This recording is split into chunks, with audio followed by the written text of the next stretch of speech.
Good morning student.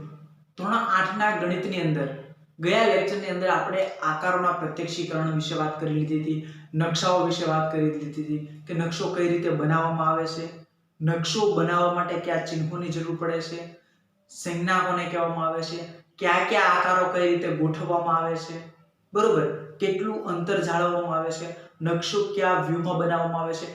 આ દરેક સવાલના જવાબ તમને ગયા લેક્ચરની અંદર મળી ગયા હશે. જે લોકોને નો સમજાણું હોય એ ફરી વખત એનો આખો વિડિયો જોજો.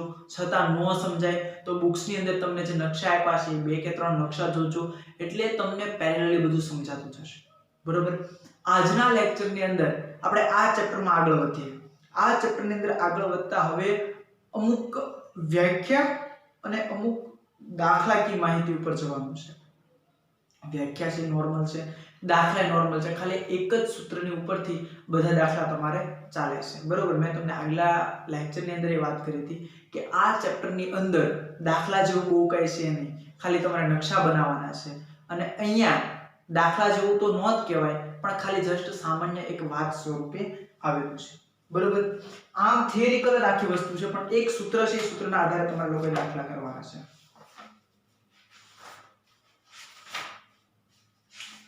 પેજ નંબર 163, 64, 65 આ વસ્તુ છે. બરોબર. ઓકે. શિરોબિંદુ, ધાર અને ફલક આ ટોપિકનું નામ છે.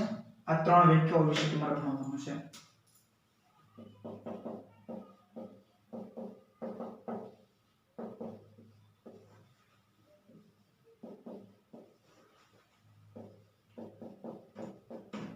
આનું સૂત્ર અત્યારે હું તમને કહી દઉં છું.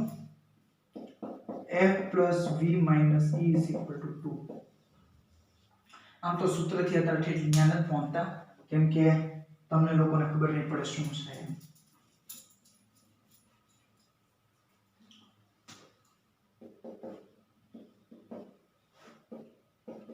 ઓકે. શિરોબિંદુ, ધાર અને ફલક આ ત્રણ વસ્તુ મિત્રો તમને આપેલી છે. હવે સૌથી પહેલા તો શિરોબિંદુ કોને કહેવાય? આ કયા શિરોબિંદુની વાત કરી છે, કયા ધારને કયા ફલકની વાત કરી છે? તો મિત્રો ચોરસ, લંબચોરસ, ત્રિકોણ, સમઘન, ષટ્ફળ આ દરેક જે આકૃતિઓ છે, બરોબર, એ એકને એક સાથે કનેક્ટેડ હોય છે. દાખલા તરીકે આપણે વાત કરીએ સમઘનની. આ ત્રણે ત્રણ વ્યાખ્યા ખાલી એક સમઘન આકારની અંદર જ આપણે સમજી લઈએ. સમઘન કંઈક આવો બનેલો હોય છે. તમારે ઘરે જે સમઘન ક્યુબ હોય એમને તમે જોવાની કોશિશ કરજો, તો એ કંઈક આવો બનેલો હોય છે. આને કહેવાય છે મિત્રો સમઘન. બરોબર. 1 2 3 4 5 અને આગળ પાછળ 6 બાજુ હોય. આ રીતની એટલી આ લાઈન જોડાયેલી હોય અને આ બધા ખૂણા હોય. હવે મિત્રો શિરોબિંદુ કોને કહેવાય? તો સૌથી પહેલા ફલક કોને કહેવાય એમ કહું તો આ એક ભાગ છે ને, જે સમતલનો એક ભાગ, બરોબર, આ એક ભાગને મિત્રો ફલક તરીકે ઓળખવામાં આવે છે. આ બોર્ડ છે ને, આ બોર્ડ એ એક ફલક છે. તમારી બુકનું જે પેજ છે ને, આ પેજ એક ફલક છે. આ મકાનની જે એક દિવાલ છે ને, આ દિવાલ એક ફલક છે. ફલક એટલે સમજાય કે સમતલ. બરોબર. ફલક કોને કહેવામાં આવે છે? તો કે આ જે સમતલ પાટિયું છે, આ સમતલ પાટિયાને એક ફલક કહેવામાં આવે છે. તો મિત્રો ધાર કોને કહેવામાં આવે છે? આપણે ગુજરાતી ભાષામાં એને કોર કહીએ. ધાર એટલે શું? તો આ જે ફલક છે, ફલકની જે એક બાજુ આવેલી જે લીટી છે, એની સીમા રેખા, એને ધાર તરીકે ઓળખવામાં આવે છે. બરોબર.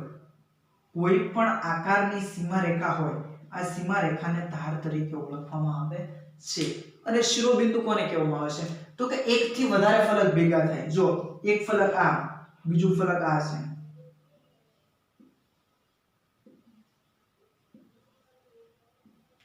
બીજું આ ફલક છે, બરોબર, ત્રીજો અહીંયા ફલક છે.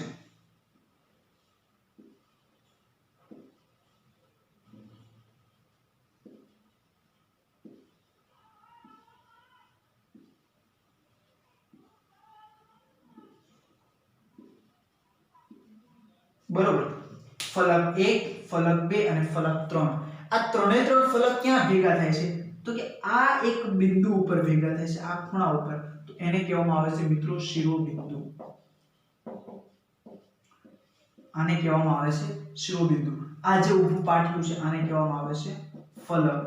અને આ જે ધાર છે, ધાર કે સીમા રેખા, આને કહેવામાં આવે છે ધાર. બરોબર. તો આની અંદર તમારે આખા ચેપ્ટર ના દાખલા જે છે એ આ વસ્તુ ઉપર શરૂ થશે. બરોબર. શિરોબિંદુ છે, શિરોબિંદુને અંગ્રેજી ભાષાની સંજ્ઞાની અંદર V તરીકે દર્શાવવામાં આવે છે. V તરીકે દર્શાવવામાં આવે છે. બરોબર. શિરોબિંદુને ધારને E એડ્જ અને ફલકને F ફલક તરીકે દર્શાવવામાં આવે છે. બરોબર. કોઈ પણ આકારની અંદર કેટલા ફલક છે, કેટલી ધાર હશે અને કેટલા શિરોબિંદુ હશે એ જાણવા માટે તમારી પાસે મિત્રો સૂત્ર છે. ફલક પ્લસ શિરોબિંદુ માઈનસ ધાર ઇઝ ઇક્વલ ટુ 2. આમાંથી તમને કોઈ પણ બે વસ્તુ આપી હોય, માની લો કે તમને ફલક અને શિરોબિંદુની સંખ્યા આપી હોય, તમે ધારની સંખ્યા શોધી શકો. માની લો કે તમને ધાર અને શિરોબિંદુની સંખ્યા આપી છે તો તમે ફલકની સંખ્યા શોધી શકો. તમને ફલક અને ધારની સંખ્યા આપી છે તો તમે શિરોબિંદુની સંખ્યા શોધી શકો. આ છે મિત્રો તમારું સૂત્ર F + V - E = 0. બરોબર. શિરોબિંદુ કોને કહેવામાં આવે છે? હવે શિરોબિંદુની મિત્રો વ્યાખ્યા તમને કહું છું. તો કે બે કે તેથી વધારે ફલક એક નાના અમથા બિંદુએ ભેગા થતા હોય. બે કે તેથી વધારે ફલક, જો અહીંયા 1 2 અને અહીં 3. બરોબર. આ બે ફલક ભેગા થતા હોય ઘણા બધા બિંદુ ભેગા થાય. જો 1 2 3 4 5 6 7 અનંત બિંદુએ ભેગા થાય. બરોબર. તો એને શિરોબિંદુ કહેવાય નહીં. બે કે તેથી વધારે ફલક કોઈ એક નાના બિંદુએ ભેગા થતા હોય તો આ નાના બિંદુને શિરોબિંદુ તરીકે ઓળખવામાં આવે છે. ફલક કોને કહેવાય? કોઈ પણ સમતલ આકારને ફલક તરીકે ઓળખવામાં આવે છે. તો ધાર કોને કહેવાય?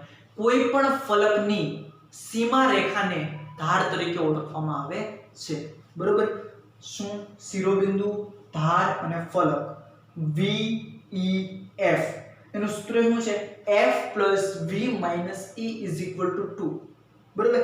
આ એનું સૂત્ર છે. આમાંથી કોઈ પણ બે વસ્તુ તમને આપી હોય તો તમે ત્રીજી વસ્તુ આરામથી શોધી શકો છો.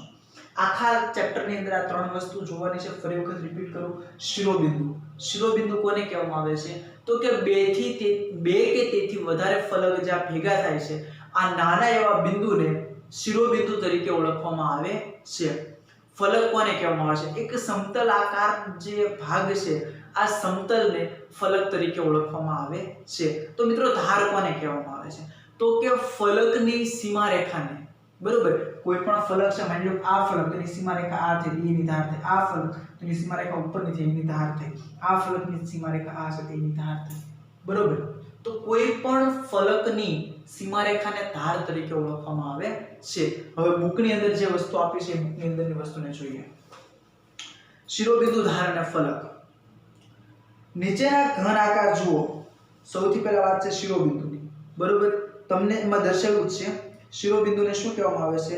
વર્ટેક્સ તરીકે ઓળખવામાં આવે છે. વર્ટેક્સનો V. પછી આવે છે ફલક. ફલકને કહેવામાં આવે છે ફેસ, FACE ફેસ, અને F તરીકે ઓળખવામાં આવે છે. અને ધારને કહેવામાં આવે છે એડ્સ એટલે ધાર. પાછળ તમને આ ઘણા બધા આકાર આપ્યા છે. ઉપરોક્ત તમારા તમામ ઘન આકારોના જોડણાથી તૈયાર થયેલા છે બહુકોણથી ઘેરાતા સમતલીય ભાગને ફલક કહેવામાં આવે છે. બરોબર. બહુકોણ ઘણા બધા ખૂણાથી જોડાયેલું હોય. આ ફલક જો તો 1 2 3 ને 4 આ ચાર ખૂણાથી જોડાઈને એક ફલક બને છે. બરોબર. તો ઉપર તમને ઘણા બધા આકારો, ત્રિકોણ આકાર, સમતલ આકાર, ચોરસ આકાર બધા ભેગા થઈને ઘણા બધા અલગ અલગ આકારો આપેલા છે ભૂમિતિ. ઉપરોક્ત તમામ ઘન બહુકોણોના તૈયાર થયેલા છે બહુકોણથી ઘેરાયેલા સમતલીય ભાગને ફલક કહેવામાં આવે છે. આ ઉપરોક્ત તમામ ઘન આકારો ફલકથી બનેલા છે. આ ફલક જ્યાં મળે છે તેને ધાર કહે છે. બરોબર. બે ફલક જ્યાં ભેગા થાય છે, આ ફલક અને આ ફલક જે લીટીએ ભેગા થાય છે એને શું કહેવામાં આવે છે? ધાર તરીકે ઓળખવામાં આવે છે. આ ધાર રેખાખંડ સ્વરૂપે હોય છે. બરોબર. મેં તમને વાત કરી ને સમતલની સીમા રેખા. સીમા રેખા એટલે રેખાખંડ. ધાર સ્વરૂપે હોય છે. આ ધાર જ્યાં મળે છે તે શિરોબિંદુ તરીકે ઓળખવામાં આવે છે. બરોબર. દરેક સમતલની ધાર, આ બધા સમતલની ધાર અહીંયા મળે છે, આ ત્રણ સમતલની ધાર અહીંયા મળે છે, આ ત્રણ સમતલની ધાર અહીંયા મળે છે. તો આ દરેક જે ધાર છે એ જ્યાં ભેગી થાય છે એને શું કહેવામાં આવે છે મિત્રો? એ બિંદુ સ્વરૂપ ભાગને શિરોબિંદુ તરીકે ઓળખવામાં આવે છે. શિરોબિંદુ સ્વરૂપે હોય છે. આમ આવા ઘનને બહુફલક કહેવામાં આવે છે, બરોબર। ઘણા બધા ફલક ભેગા થઈને એક આકાર બનાવતો હોવાથી એને બહુફલક તરીકે ઓળખવામાં આવે છે। નીચે મિત્રો બહુફલકો દર્શાવેલા છે અને બહુફલકોની બાજુમાં બહુફલક ના હોય એવા વસ્તુ દર્શાવેલી છે। તો તમે વર્તુળ જુઓ, વર્તુળને ધાર કે શિરોબિંદુ હોય નહીં એટલે એને બહુફલક કહેવામાં આવતું નથી। પછી છે નળાકાર। નળાકાર ખાલી એક જ સમતલ કાગળની અંદરથી બને છે તો એને પણ બહુફલક કહેવામાં આવે નહીં। નીચે છે મિત્રો શંકુ। તો શંકુ જે શું છે, એક પેજનો કોન આકાર છે, બરોબર। તો એને પણ બહુફલક કહેવામાં આવે નહીં। ઘણી વખત તમને પરીક્ષામાં એવું પૂછાય, નળાકાર બહુફલક છે કે નહીં? તો નળાકાર બહુફલક નથી। તમને એવું કે સમઘન બહુફલક છે કે નહીં? તો કે હા, સમઘન છે એ બહુફલક છે। બહુફલક હોય કે બહુફલક ન હોય તેવા ઘન આકારો કઈ રીતે એકબીજાથી જુદા પડે છે? એટલે કે બહુફલક હોય અને બહુફલક ન હોય, તમને કેમ ખબર પડે કે આ બહુફલક છે અને આ બહુફલક નથી? આ વાત સમજવા ઉપરોક્ત આકૃતિઓ કાળજીપૂર્વક ધ્યાનથી અભ્યાસ કરો। ઉપર જે આકૃતિ આપી છે એનો ધ્યાનથી અભ્યાસ કરો। તો કે જે બહુફલક નથી એને પાયો અને વક્ર સપાટી છે, બરોબર। જે બહુફલક નથી, બરોબર, એમાં તમે જુઓ વક્ર સપાટી છે ને એને કંઈક પાયો છે, એને કોઈ શિરોબિંદુ છે નહીં। તમે જોઈ શકશો કે આ ઘન આકારમાં વક્ર સપાટી આવેલી હોય છે, જ્યારે ઓલાની અંદર સમતલ ભાગ આવેલા હોય છે। વક્ર સપાટી આવતી નથી। નીચેના 3 સામાન્ય ઘન આકારોના પ્રકાર વિશે જાણો। નીચે તમને 3 અલગ અલગ ઘન આકારો આપેલા છે, જે આકારોની અંદર એ સમતલીય ભાગ છે, બરોબર। સૌથી પહેલા આપ્યું છે વક્ર સપાટી, ગોળાની આપી છે, તો ગોળો છે અને ક્યાંય તમને ધાર કે ખૂણો જોવા મળશે નહીં। પછી તમને આપ્યું છે શંકુ। તો શંકુની અંદર એ વક્ર સપાટી આવેલી હોય છે, ક્યાંય તમને ખૂણો, એક ખૂણો હોય પણ એ ક્યાં ફલક કોઈ ભેગા થતા નથી, એક જ ફલકનો અંદર બનેલો હોય, ક્યાં બીજા કોઈ ફલક ભેગું થતું નથી, એટલે એને શિરોબિંદુ કહેવામાં આવતું નથી। પછી છે નળાકાર। તો નળાકારને તો શિરોબિંદુ નામની કોઈ વસ્તુ નથી આવતી, બરોબર। હવે આવે છે બહુવૃત્તિકી બહુફલકો। બહુવૃત્તિકી બહુફલકો એટલે શું? તો કે ઘણા બધા બહુફલક ભેગા થઈ અને આકાર બનાવે છે, બરોબર। 8, 10, 15, 20 ઘણા બધા ફલક ભેગા થઈ અને એક આકાર બનાવે છે। આને બહુવૃત્તિકી બહુફલક તરીકે ઓળખવામાં આવે છે। બહુવૃત્તિકી બહુકોણનો ખ્યાલ યાદ કરો। બહુવૃત્તિકી બહુફલકનો ખ્યાલ બહુવૃત્તિકી બહુકોણ જેવો છે। બહુકોણમાં શું હતું? ઘણા બધા ખૂણા ભેગા થઈ અને જે આકાર બનાવે એને બહુકોણ તરીકે ઓળખતા હતા। અહીંયા સેમ ઈ જ વસ્તુ છે, ઘણા બધા ફલક ભેગા થઈને જે આકાર બનાવે છે આને બહુવૃત્તિકી બહુફલક તરીકે ઓળખવામાં આવે છે। હવે આવે છે સામાન્ય ફલક। સામાન્ય ફલક એટલે શું? જ્યારે બહુફલકના દરેક ફલક સામાન્ય ફલક હોય અને તેના દરેક શિરોબિંદુ પર સરખી સંખ્યાના ફલક મળતા હોય ત્યારે તેને સામાન્ય બહુફલક કહેવામાં આવે છે। એવું બહુફલક કે જેના બધા ફલકના આકાર એક સમાન હોય અને દરેક શિરોબિંદુએ એક સમાન ફલક મળતા હોય। માની લો કે એક શિરોબિંદુ હોય ત્યાં 3 ફલક મળતા હોય તો બધા શિરોબિંદુએ 3 ફલક જ મળતા હોય। જો માની લો કે એક શિરોબિંદુએ 4 ફલક મળતા હોય તો બધા શિરોબિંદુએ 4 ફલક જ મળતા હોય। આવા આકારને સામાન્ય બહુફલક તરીકે ઓળખવામાં આવે છે। જો અહીંયા તમને આકારની અંદર સામાન્ય બહુફલક આપેલું છે, એક સમઘન આપેલું છે અને એક ડાયમંડ આકાર આપેલું છે। સમઘન આકાર છે એમાં બધી શિરોબિંદુએ 3 ફલક મળે છે અને ડાયમંડ આકાર આપેલો છે ત્યાં બધા શિરોબિંદુએ 4 ફલક મળે છે, બરોબર। બહુફલકના અગત્યના 2 પ્રકાર છે, એક છે પ્રિઝમ અને એક છે પિરામિડ, બરોબર। હવે ઈ વસ્તુની આપણે વાત કરીએ કે પ્રિઝમ કોને કહેવાય અને પિરામિડ કોને કહેવાય।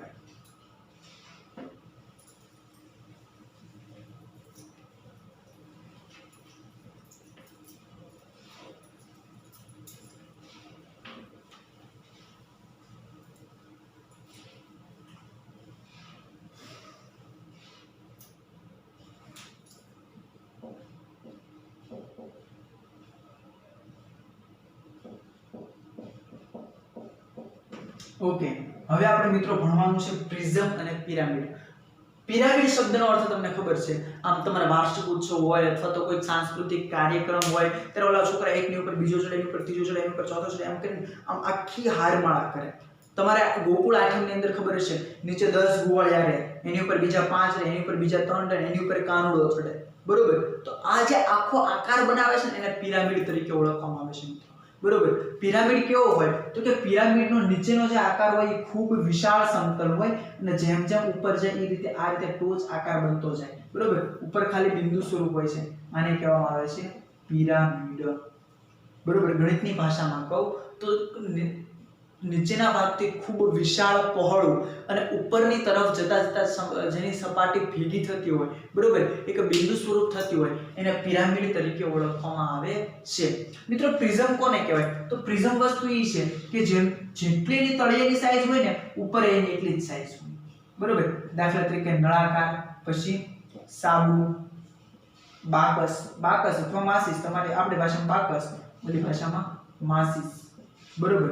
ટેબલ, પછી મકાન, પછી સ્કૂલ. આ દરેક વસ્તુ કેવી છે કે જેનો તળિયાનો જેવો આકાર છે ને એવો તેનો ટોચનો એનો છતનો આકાર છે. બરોબર. જેવો એનો તળિયાનો આકાર છે એવો તેનો છતનો આકાર છે. દાખલા તરીકે મોબાઈલ તમે તળિયાની સપાટી જો, ઉપરની સપાટી જો, નીચેની ઉપરની કોઈ પણ સપાટી જો એક સમાન હોય છે. તો જેની સપાટી તળિયું અને છત બંને એક સમાન હોય છે એને પ્રિઝમ તરીકે ઓળખવામાં આવે છે. અને જે આકારની તળિયાની સપાટી અને ટોચની સપાટી બંને જુદી જુદી હોય, એટલે કે તળિયું ખૂબ વિશાળ હોય અને ટોચ ઉપર જતા જતા એ ભાગ છે એ ભેગો થતો જતો હોય એને પિરામિડ તરીકે ઓળખવામાં આવે છે. જોજો મિત્રો, પ્રિઝમ અને પિરામિડની અંદર કન્ફ્યુઝન ન કરતા. ફરી વખત કહું છું, પ્રિઝમ કોને કહેવાય જેનો તળિયાની સપાટી અને ટોચની સપાટી બંને એક સમાન હોય એને પ્રિઝમ તરીકે ઓળખવામાં આવે છે. જેની તળિયાની સપાટી ખૂબ વિશાળ અને ટોચની સપાટી ભેગી થતી જતી હોય એને મિત્રો પિરામિડ તરીકે ઓળખવામાં આવે છે. જે બહુફલકનો પાયો અને મથાળું એકરૂપ હોય, એકરૂપ બહુકોણ હોય અને બાકીના ફલક સમાંતર બાજુ ચતુષ્કોણ હોય તેને પ્રિઝમ કહે છે. આ ગણિતની ભાષામાં લખ્યું. શું લખ્યું કે જે આકારનો તળિયું અને મથાળું, આપણે શું કીધું, તળિયું અને છત કીધું, તળિયું અને મથાળું બંને સેમ આકારના હોય અને બધી બાજુઓ એકબીજાને સમાંતર ગોઠવાયેલી હોય. બરોબર. તો આવા બહુફલકને પ્રિઝમ તરીકે ઓળખવામાં આવે છે. પણ પિરામિડમાં બહુકોણના પાયા તરીકે હોય છે અને પાયાની દરેક બાજુનું શરૂ થતા ફલકો ત્રિકોણ આકારના હોય છે. બરોબર. પિરામિડમાં શું હોય તો કે પિરામિડની અંદર જે જેટલા આકારો છે એ બધા ત્રિકોણ આકાર હોય. નીચે ત્રિકોણ, સાઈડમાં ત્રિકોણ, ઉપર ત્રિકોણ, ઉપર ત્રિકોણ, ઉપર ટૂંકમાં એક ટોચ સ્વરૂપે ભેગું થતું હોય છે.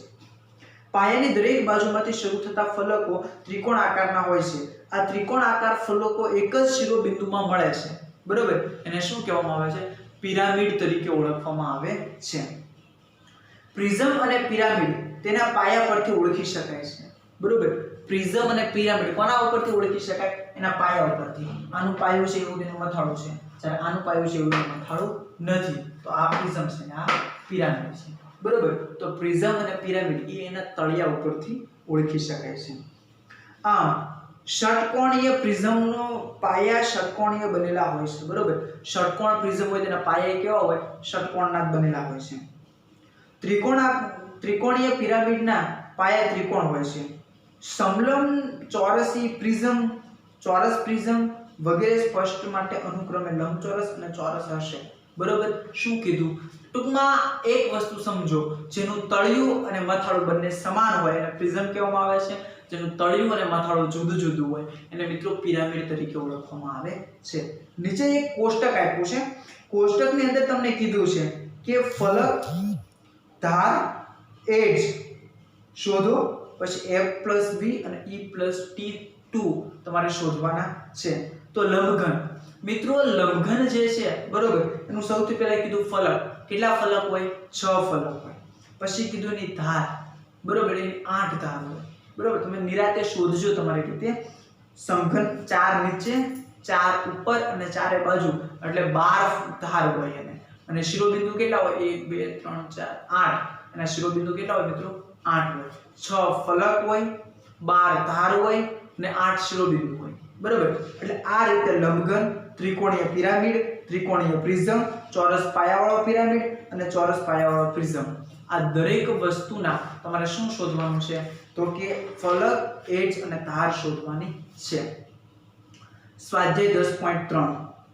સ્વાધ્યાય 10.3 ની અંદર શું કીધું કે નીચે આપેલા જે આકારો છે એ બહુફલકીય છે કે નહીં જણાવો. તો એની અંદર તમારે જણાવવાનું છે નીચે આપેલી કોઈ પણ સંખ્યાના ફલકની બહુફલક બની શકે કે નહીં. બરોબર, નીચે તમને જે આકારો આપ્યા છે એના બહુફલક બની શકે કે નહીં એ તમારે ચેક કરવાનું છે. નીચેની વસ્તુ પ્રિઝમ છે કે પિરામિડ શોધતા આવડે. તળિયું મથાળું સમાન હોય તો પ્રિઝમ હોય, તળિયું મથાળું જુદા જુદા હોય તો પિરામિડ હોય. એની પછી કીધું કે પ્રિઝમ અને નળાકારમાં શું સામ્ય છે. પ્રિઝમ અને નળાકાર બંનેમાં શું સામ્ય છે એ વસ્તુ તમે ટૂંકમાં નીચે જે તમને આપેલું યુલરનું સૂત્ર નીચેના ઘનાકાર માટે તપાસો.